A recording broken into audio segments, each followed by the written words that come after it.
The way is clear. Then this should be up ahead. Final confrontation will be upon us. Check your war gear, brothers. You question my craftsmanship. I'm offended, Cassian.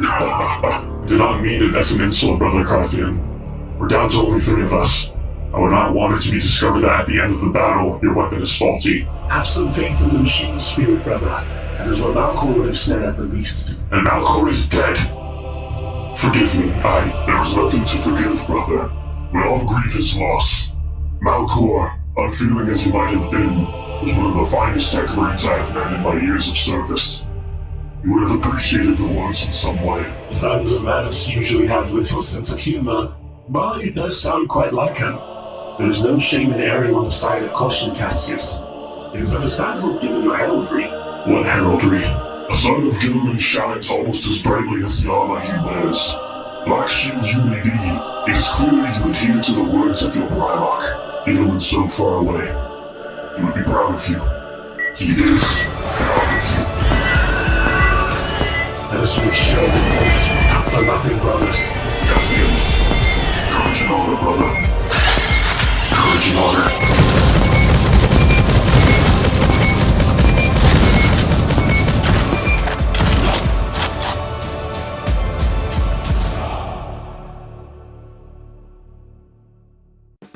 Do you guys like Black Ops? Call of Duty, or just the concept of them, the government boogeymen who exist to do missions that never happened involving operatives that never existed during the year redacted. So much redaction that you think it was a recent SCP article. My first introduction to Call of Duty was Black Ops, and Halo Reach was my first Halo game. It was a good year to get into console gaming back then, and they're still great, both of them. They feature a lot of secret government bullshit. CIA and ONI are very much mirrors of each other, not to mention that in a world where everything is about to go up shit creek without a paddle, you're the one fighting a war that almost no one truly knows about. The final confrontation in the number station in Black Ops is genuinely up there for me with storming the Reichstag in World at War. It's always fun doing operator shit in video games, so why not do it on the tabletop as well? Hello, I am Diodium, the man in the broken tower, here to talk about yet another voted on faction. This time, in keeping with the schedule, Space Marines. And yes, the Deathwatch are a chapter. Also, for anyone who said that the voting was rigged, yes. I said I believe in democracy, I never said it wasn't managed democracy. The Deathwatch are pretty fucking neat.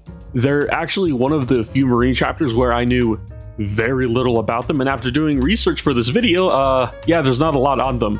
But that doesn't take away from just who they are and how they function. I mean, shit, they win in the drip department. When it comes to all the chapters, the non-codex compliant ones get their own units and style, but it pales in comparison to the fucking Delta Force of the Space Marines. But who are the Deathwatch? Why are there so many factions called the Deathwatch? And why are they the most based Space Marines in all of 40k? But first, yet another thank you. 4K this time around, and yes, I will keep thanking you guys every time we hit a milestone. With the rate this channel is growing, I'm gonna have to prepare an actual celebration if and when we hit 10k, which might happen well before the end of the year. So I'm open to suggestions. That being said, don't ask them now, but I also do plan on doing a big Q&A video either at 10k or at the end of the year. I also stream. I stream Wednesdays and Friday afternoons. There will be days where I stream Saturday and Sunday. I use the streams as an excuse to paint my models, so come paint with me if you can. I know everybody is in different time zones, so I'll try to stream earlier and later, and I hope to see you there. So the Deathwatch started during the War of the Beast. I'm not going to talk about it much still. The problem with the War of the Beast is that despite it being a massive part of 40k, it's not well written. It was all written before the Horus Heresy ended, and even the Horus Heresy has quite a few misses. But all you need to know is that the orcs were led by the Beast, probably a Krork, who cares, and they had orc Death Stars, and were fucking up Terra. This is the last war we saw Vulcan in, by the way, because he suplexed the Beast into a nuclear reactor. I fucking love Vulcan. The Deathwatch were created because of the Inquisition, I think. They wanted to have surgical strike teams to try and slow down the orc advance. After all, orcs follow their leaders. If the leader is dead, that's pretty good news for the rest of us. The idea was kinda heretical. I'm pretty sure, if I remember correctly, this is what ended up happening. The Inquisition nowadays is split between Puritans and Radicalists. Self-explanatory. Most Inquisitors by this point were Puritans, and if my understanding is correct, the idea of creating a new chapter without the sanction of a Primarch or the Emperor himself was heretical, because it was calling into question if the divine master of mankind failed to foresee this event and prepare mankind properly. But this was in the 32nd millennia, I think. It wasn't that long after the Horus Heresy, and some Primarchs were still around, so I don't know if the religion was really a thing at this point. Also, the more I think about it, I think it was actually just Vulcan who was still around. Regardless, the Inquisition is trying to split up chapters, again, when they already just got split up. And the Inquisition of all fucking people are asking Marines to split up. The Marines don't have to answer to the Inquisition, and they don't much like them in current 40k, and I don't think they liked them back then either. That being said, it obviously works to some degree, and not only did it work, it's still working. The Deathwatch exist in current 40k and are the arm of the Ordo Xenos, and yeah, they look fucking badass as they should. To join the Deathwatch, regardless of who you are, it is a great honor. To join the Deathwatch is a personal choice, but not anyone just gets accepted. You have to truly be the best of the best to not only fight the horrors of the alien, but to also fight alongside your cousins. Not all chapters get along, but in the Deathwatch, you are all bound by one calling. Suffer not the alien to live. To the Deathwatch, where you came from doesn't matter in the grand scheme of the chapter. What matters is if you can hang. If you can, you are accepted and respected by the rest of your new chapter. For the keen eye amongst you, you'd probably notice that they still have their old chapter heraldry on their shoulder pads. And for the even keener eye on you, you would have noticed that Captain Titus in Space Marine 2 doesn't have heraldry. And why is that? Sometimes joining the Deathwatch can be a self-imposed exile, as we saw with Titus. At the end of Space Marine, he was taken by the Inquisition, questioned, and eventually released to the Deathwatch to serve penance for his, heavy quotations, crimes. His crime of being within 5 feet of Leandros. A Black Shield is what they're called, who go before the Watch Commander and ask to join. Their reason is kept a secret between the two of them, and rarely do Black Shields ever express why they do so. No two Black Shields really ever join for the same reason, perhaps in the same vein, but never the exact same. Brother Carthian, a Black Shield in my Wrath and Glory campaign, has not spoken to the players as to why he joined, only that he regrets what he did. At least I think I said why he hasn't joined. I don't know, I could be wrong. I have a terrible memory despite being a DM. Regardless, all Deathwatch members exist to slay the alien wherever they may be. Or do they? The Deathwatch are not Black Templars, they do not follow the Imperial cult, and they are not insane zealots. That being said, sometimes they just don't exterminate peaceful Xenos if they aren't a problem. Someone is probably going to ask, then why are they fighting Tau? The Tau are actively trying to annex Imperial space and worlds, and if they stayed back in their own territories, the Deathwatch probably would have never gone after them. Also, the Damocles Crusade, just the entirety of it. But that's enough of their origins, which is probably the shortest origin segment I've did on this channel for any of my videos, because we're now getting to the good shit. The Deathwatch, in terms of how they operate, is pretty similar to the Codex Astartes. However, for those who notice, they're definitely radical. Sometimes they find Xenos tech, take it to the AdMech, and make them figure out how it works.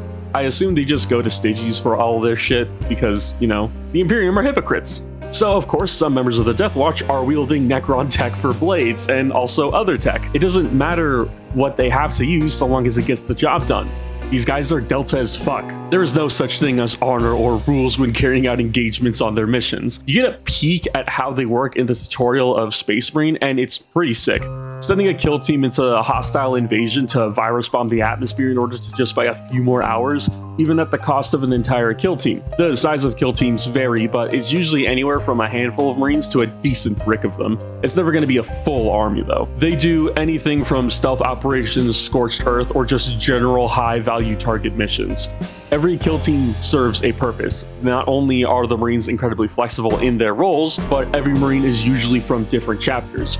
Every member of the kill team techs into something specific, and they become a well-oiled machine. You can already imagine it. A Blood Angel, Black Templar, and Space Wolf are holding the front against a swarm of Termagants in melee. A Raven Guard is sniping priority targets like Synapse creatures with a bolt rifle. An Iron Hand and Salamander are just letting rip heavy weapons to chop up big bugs in half so they don't overwhelm the melee. And there's an Ultramarine probably directing the entire kill team and upholding the mission. Everyone serves a role, but they all work so well together. It's the concept in action movies. You know what? The Deathwatch are the Expendables. Really, think about it. Everyone has a specialty, and despite the fact that they're all so different, they all complement each other in some way. Can you imagine an animation where we have a Deathwatch kill team storming a GSC hideout and they're just gunning them all down, like in the last fight in the first Expendables movie?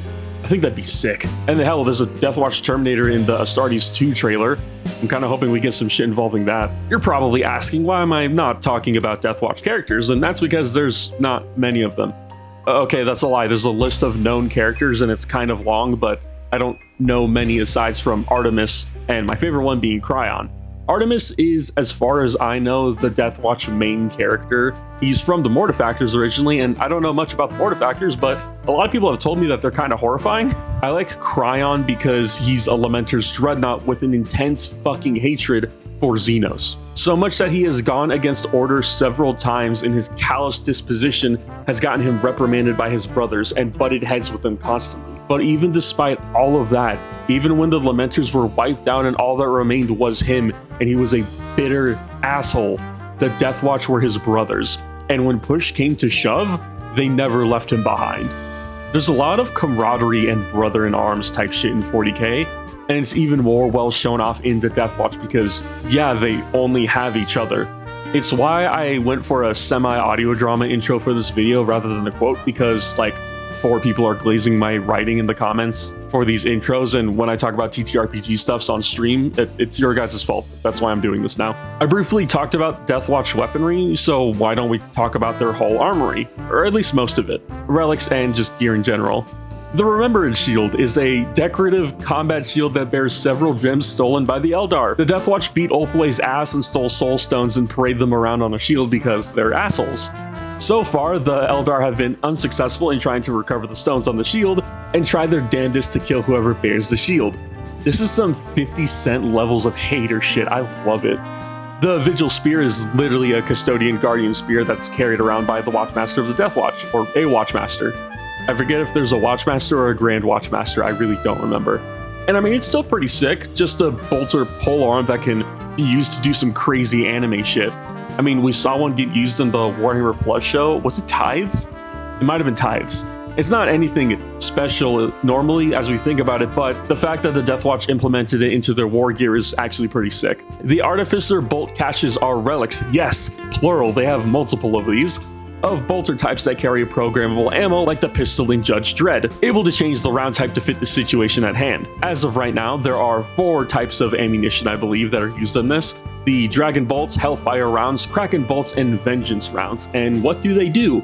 In order, the Dragon Bolts release a massive cloud of combustible gas that does indeed explode, allowing the Marine to hit targets and cover much more easily. The Hellfire rounds have had their explosive tip and core replaced with hundreds of mutagenic acid-filled needles that flood the enemy and spread the acid internally once penetrated. This was developed to actually combat the Tyranids, as acid is one of the things that they have a harder time adapting against because it's fucking acid. Kraken bolts are basically armor-piercing rounds, but this is 40k, so instead of it just being like a steel jacket or a steel core or something, the core is instead made of adamantine, the shit that they used to make ships with. Oh, and the explosive charge inside is like tripled or something, so this stuff is meant to like bust through bio-titans or something crazy like that. And then Vengeance rounds. These are probably my favorite after I realized what they're actually supposed to be, or not even supposed to be, what they are. They're stolen tech from the Alpha Legion that they were developing during the end of the Great Crusade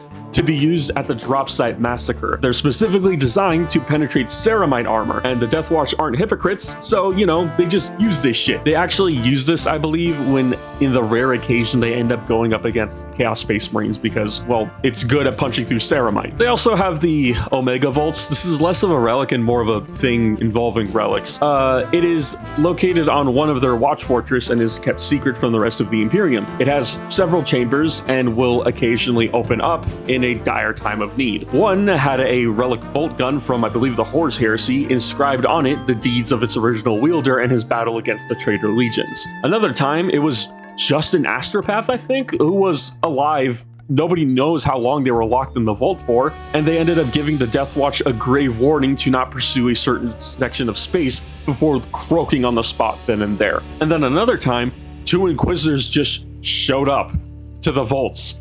Nobody knows where the vaults are, especially the Inquisition, so the Deathwatch were pretty fucking confused when that happened, and the Inquisitors refused to explain how they knew where to go. Inside was a chronograph that literally counted down their arrival, and they discussed something with the Deathwatch. Nobody knows. There is a great fear that the Omega Vault does have an end, and there is one last chamber, and it's horrifying to imagine what's been placed and what they will need for mankind's darkest hour, because if I remember correctly, every time an Omega Vault needs to be opened, the situation is more and more dire. This is Terminus Decree's levels of sick, but thankfully GW hasn't ruined the Omega Vaults, unlike the Terminus Decree. We'll talk about the Terminus Decree if we ever get to a Grey Knights video.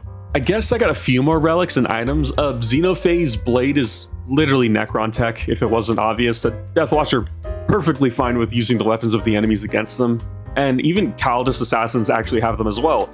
So how did the Assassinorum acquire this tech? Who knows? The Deathwatch probably was forced to share it with them, or maybe it was the other way around. The Deathwatch served the Inquisition after all, or at least are an arm of the Inquisition, however you want to view it. They also have relics from other chapters specifically, not necessarily from the other chapters, more like homages to them. The Osseous Key is a vambrace made of silvered fingers of dead Imperial fists.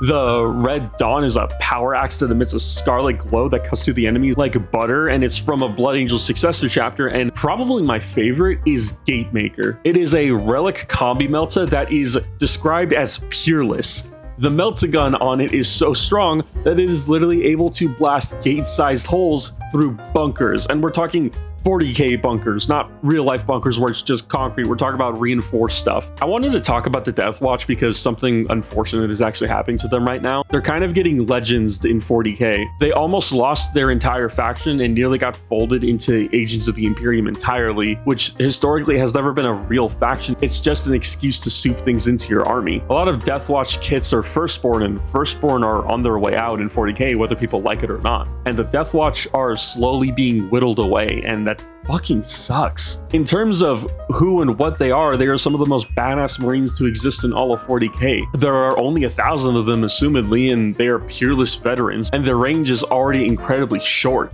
And that sucks. And sure, it's not like they had many unique items to begin with, and it's not like Firstborn looked good, but like, come on, we lost Kill Team Cassius, and that shit was sick. The new Deathwatch kill team is near, and it doesn't have the same vibe of the specialists made to work together. There's nothing stopping you from painting your Space Marines as an army of Deathwatch, but I'm actually kind of scared that they will just one day be gone. Agents of the Imperium is not a faction, and it never will be. These guys are the best of the best, and they're only called in if the force's presence can't handle what's going on. There's another short GW animation, I think it's called The Enemy Without, I don't remember, but there's an amazing scene where some guardsmen barely escape a fight against the Necrons, only to be reinforced by Deathwatch from the Crimson Fists and the Black Templars. Definitely two of the most nastiest and hardcore Marines to join, and they don't disregard the guardsmen. These guys just survived fighting a threat that they got called in to deal with. It's time for them to handle it, but it doesn't take away from the fact that these mortals held up against it on their own, against the enemy that the best of the chapters are sworn to destroy. This is probably going to be one of the shorter videos, and I'm sorry for that, but it's because there isn't much onto Deathwatch outside of their armory, and hell, GW might just make it so that there's nothing left of them. I hope they do get a refresh like the Grey Knights are supposedly going to get. The Grey Knights need it badly, but I really do hope that Deathwatch is on the chopping block next to get some well-needed love. I've seen it where GW takes sub-factions that are just so cool and abandon them. Guard regiments is one I'm still very sour about to this day because I want a Vostroid Firstborn army, and I'm forced to kit bash everything and look for third-party retailers or 3D printed stuff. And given the current state of 40k, where we're getting a price increase, it seems like yearly at this point, it doesn't feel good to have an amazingly flavorful army like the Deathwatch get taken out back. It makes me want to print more. It makes me want to check out third-party retailers and not support GW. I still love 40k. I love this game, but it doesn't stop it from hurting. The Deathwatch are peak humanity. They're literally the humanity's first meme. They're the dudes who would have been down there slamming on the Na'vi and Avatar. They fight to ensure the safety against everything that is ultimately non-human and a danger to mankind. Sure, chaos is pretty bad, but even the Tyranids have adapted a whole hive fleet to deal with them. And the Tyranids have us surrounded. I don't know if you remember that. There is a lot of ways for the end of 40k to go, if it ever does come to that, and hopefully it never does, but The creatively bankrupt way of doing it would just be do a Horus Heresy 2.0 or another Siege of Terra, but if anything, the Deathwatch might be the one and only chapter in all of the Imperium who sees the forest for the trees. We are surrounded. We don't know if there's anything left outside of our galaxy. I shat on the Silent King in the Necron video because he came to warn about the Tyranids or whatever he was doing, but I love the Deathwatch because they are actively fighting that threat. Hell, I bet there's a lot of Deathwatch members who are Ultramarine veterans from the first Tyrannic War. These people understand that the Xenos are the ultimate threat to mankind. Chaos could be beaten. We saw it. It was possible with the Cadian pylons. They can be sealed away at the very least, but you can't seal away the Tyranids. They already have us completely surrounded.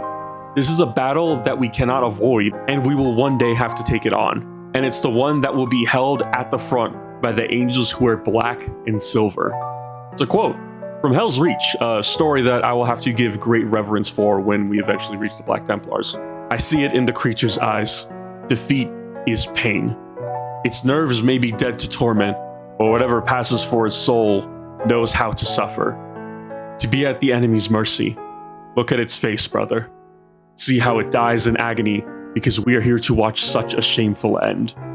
Artarion watches, and I think he perhaps sees it as well. However, it does not fascinate him the way it does me. Let me end it, he says. Its existence offends me. I shake my head. That would not do at all. Its lifespan is measured in moments. I feel the dying alien's gaze lock with my red-eye lenses. Let it die in this pain. Thanks for listening.